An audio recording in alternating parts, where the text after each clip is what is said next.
Hello everyone, চলে এলাম বকখালির দ্বিতীয় দিন ভিডিও নিয়ে। আর দ্বিতীয় দিন সকালটা কিন্তু ভীষণ ভালো ছিল। আর বকখালির যেই আমরা হোটেলটা ছিলাম সেই হোটেলের পাশেই দেখো কত সুন্দর প্রকৃতির দৃশ্য।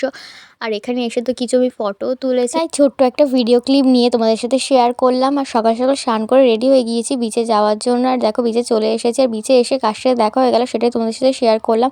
আর দেখো প্রচুর ভিড় সকাল সকাল। আর আজকে কিন্তু ঈদের পরের দিন, যেটা দেখলাম ঈদের পরের দিন কিন্তু প্রচুর ভিড় হয়। তোমরা যে বা যারা আসবে ভাবছো ঈদের দিন বা ঈদের পরের দিন, এই দুটো দিন তোমরা প্ল্যানিং করে এসো না, কারণ এত ভিড় হয় তোমরা নিজেরাই বিরক্তি হয়ে বাড়ি ফিরে যাবে। তাই আমাদের একদম ভালো লাগছিল না, তাই বাড়ি ব্যাক করেছি দুদিনেই। আর আমার বোন এখানে কিছু ফটো তুলছিল, আই লাভ বকখালি যেখানে লেখা। আর তারপরে চলে এসেছিলাম ডাব খেতে।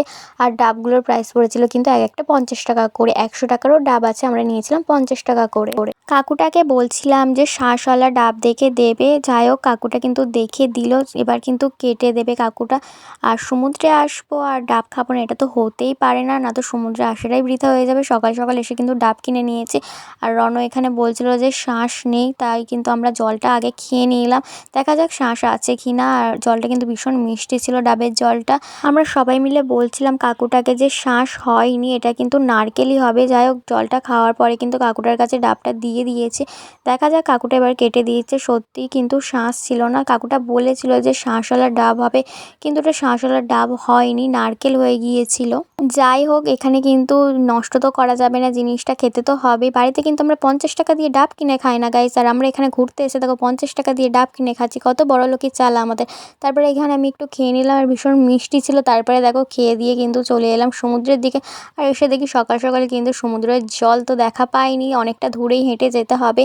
আর আমি এই যে ছুটছিলাম, কারণ কেন জানো, বিচে কিন্তু এই যে গর্তগুলো দেখতে পাচ্ছ এইগুলোর মধ্যে কিন্তু লাল কাঁকড়া প্রচুর আছে। যতবারই বকখালি আসি না কেন ওই লাল কাঁকড়াগুলো আমি ধরতে চাই, কিন্তু কাঁকড়াগুলো ধরতে পারি না। ওরা এতটাই চালাক, যতবারই ওদের কাছে যায় পা টিপে টিপে, তাও কিন্তু ওরা চটপট করে গর্তর মধ্যে ঢুকে পড়ে, কেন জানি না। আর তোমরা কে কে এসেছো বকখালিতে এরকম কাঁকড়া ধরেছো অবশ্যই কমেন্ট করে জানিও তো।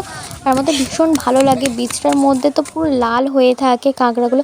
তারপরে চলে এসেছি সমুদ্রের কাছে, অবশেষে জল দেখা পেলাম। আর ভীষণ মজা করেছি সকালটা। আর সকালের দিকটা কিন্তু ভীষণ জোরে জোরে ঢেউ আসে।